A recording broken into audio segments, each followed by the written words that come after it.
In America's capital, they marched on the Lincoln Memorial and were met by the National Guard.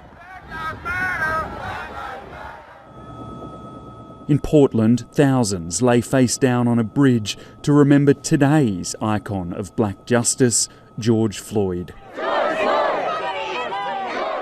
All over America, countless thousands made their voices heard peacefully. Thank you, sir. Thank you. Even cowboys in Texas turned out for the cause. I'm here today so she doesn't have to come back in 15 years for the same issue and protest again. So we want it fixed now. Keep going. Keep going. For those in charge, the first priority is restoring law and order. A looting free-for-all in New York last night drew harsh words from the governor. The NYPD and the mayor did not do their job last night. Welcome to Coeur d'Alene, Idaho. You're not burning down our city. While in Idaho, locals were taking security into their own hands. The self-proclaimed law and order president stood for the cameras before a papal statue, but the presidential motorcade was booed as it returned to the White House.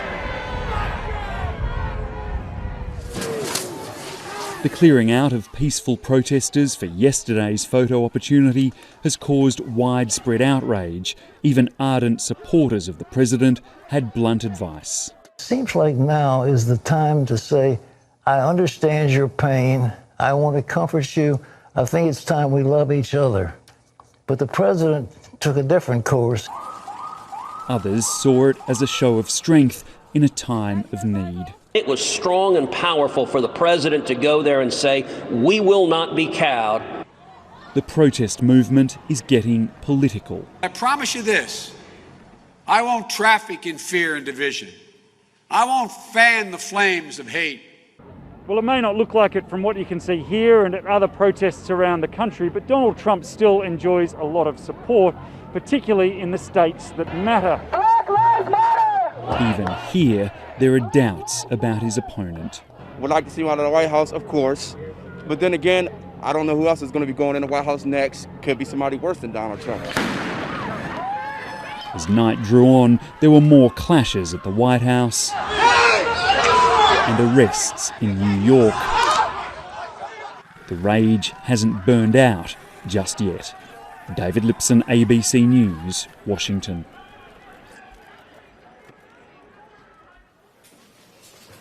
Gianna Floyd, just 6 years old, her father taken from her under the weight of a police knee. This is what those officers took from me.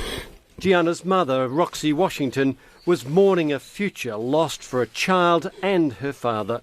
He would never see her grow up, graduate. He would never walk her down the aisle. Her dad gone, his memory, his name, now etched in American history. George Floyd! Across the nation, countless thousands heeded the family's call for peaceful protests. The families asked everybody to take a breath, just to take a breath for peace, take a breath for justice. The Minnesota Human Rights Department has launched a civil rights investigation into Minneapolis police. We're going to establish peace on our streets when we address the systemic issues that caused it in the first place. The state's governor is resisting calls from the president to send in even more National Guard troops.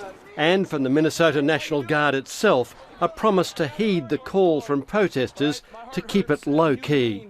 We heard it, and we're going to stay back behind, invisible, so that you can't see us. Is that okay? Yeah.